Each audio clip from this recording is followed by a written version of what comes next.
नमस्कार, news index में आपका स्वागत है। भारतीय इतिहास में 31 अक्टूबर का दिन अपनी एक खास पहचान रखता है।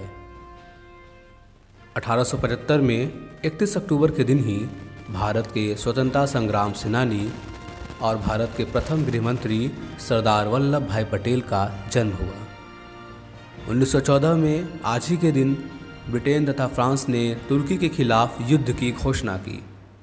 1984 में इंदिरा गांधी की उनके अंगरक्षकों ने गोली मारकर हत्या कर दी, तो वहीं 31 अक्टूबर 1996 के दिन ही रासायनिक अस्त्र प्रतिबंध संधि को लागू करने के लिए 65 देशों की मंजूरी मिली।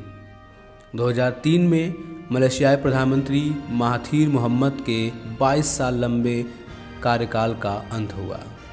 31 अक्टूबर 2005 में भारत की प्रसिद्ध लेखिका अमृता प्रीतम का निधन हुआ। भारत के इतिहास का इतना महत्वपूर्ण दिन होने के बावजूद हम बात करेंगे उस एक मुद्दे की जो आज भी प्रासंगिक है। भारत के इतिहास का सबसे बड़ा विवाद, कश्मीर विवाद। हम नेहरू और सरदार वल्लभ भाई पटेल को एक दूसरे के विरुद्ध खड़ा करके देखते हैं, लेकिन क्या हमने कभी उन्हें समझने की कोशिश की? चलिए आज जानते हैं सरदार वल्लभ भाई पटेल क्यों नहीं चाहते थे कि कश्मीर भारत में मिले।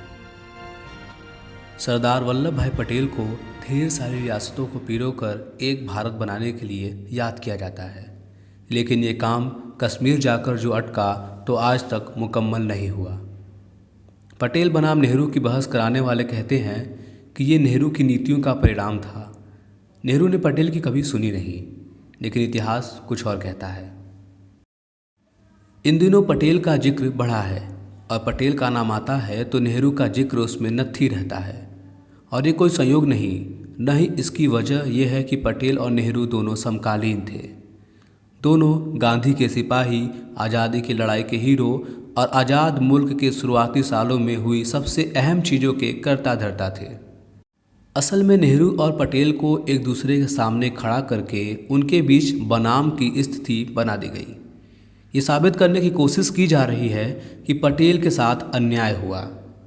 हमें ये भी बताया जाता है कि अगर पटेल भारत के प्रधानमंत्री बनते तो देश कहीं ज़्यादा तरक्की करता।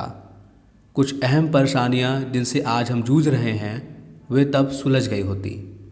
जिस ताकत से उन्होंने हैदराबाद और जूनागढ़ को भारत में मिलाया, वैसे ही कश्मीर समस्या भी हमेशा हमेशा के लिए सुलझ जाती। खुद पीएम मोदी लोकसभा में कह चुके हैं, अगर सरदार वल्लभ भाई पटेल भारत के पहले प्रधानमंत्री होते तो मेरे कश्मीर का एक हिस्सा आज पाकिस्तान के पास न होता। गांधी और नेहरू दोनों चाहते थे कि कश्मीर भारत के साथ आए, मगर पटेल क्या चाहते थे? माउंटबेटन के राजनीतिक सलाहकार थे वीपी मेनन। इनकी लिखी एक किताब है the story of the integration of the Indian states.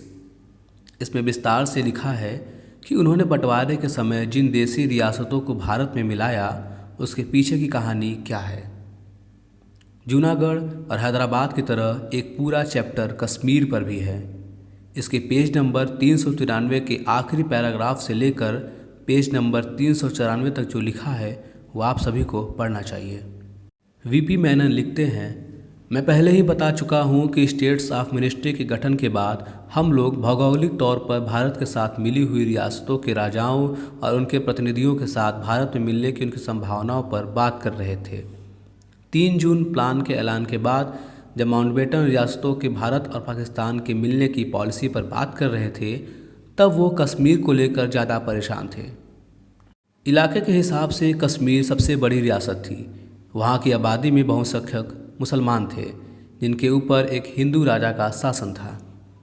Mountbatten राजा हरि सिंह को अच्छी तरह जानते थे। जून के तीसरे हफ्ते में माउंटबेटन कश्मीर पहुँचे। वहाँ 4 दिन रहकर उन्होंने सारी स्थितियों विकल्पों पर महाराजा से बात की।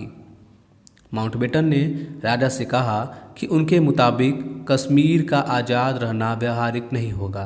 ये भी बताया कि ब्रिटिश सरकार जम्मू कश्मीर को अपने डोमिनियन स्टेट का दर्जा नहीं दे सकती।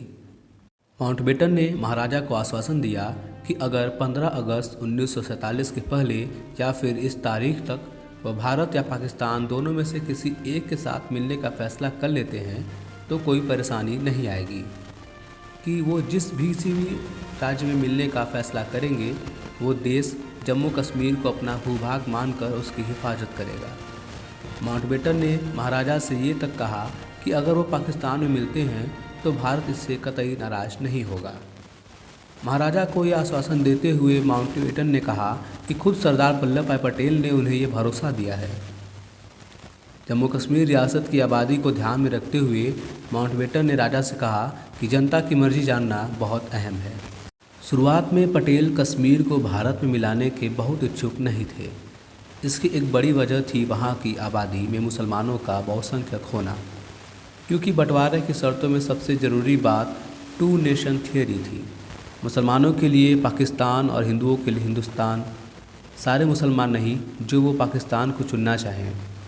इसके लिए जम्मू कश्मीर को भारत में मिलना है या नहीं, इसका फैसला पटेल वहाँ के राजा हरि सिंह पर छोड़ना चाहते थे। वो इसमें किसी तरह की ज़बरदस्ती किसी के जाने के पक्ष में नहीं थे। उनका मानना था कि राजा ही तय करेगा कि भारत और पाकिस्तान दोनों में से कौन से देश के साथ जाना उसके लिए सही है या गलत है। पटेल की ज़्यादा दिलचस्पी हैदराबाद में थी। वह हैदराबाद को किसी भी कीमत पर पाकिस्तान में नहीं जाने देना चाहते थे।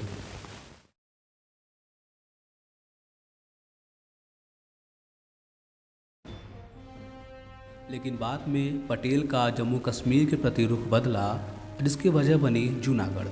जिस तरह जूनागढ़ के नवाब ने हिंदू बहुसंख्यक आबादी होने के बावजूद पाकिस्तान के साथ जाने का फैसला किया, उसने सरदार को सोचने के लिए मजबूर किया और उन्होंने अपनी नीति में बदलाव किया और कश्मीर के साथ खड़े रहे।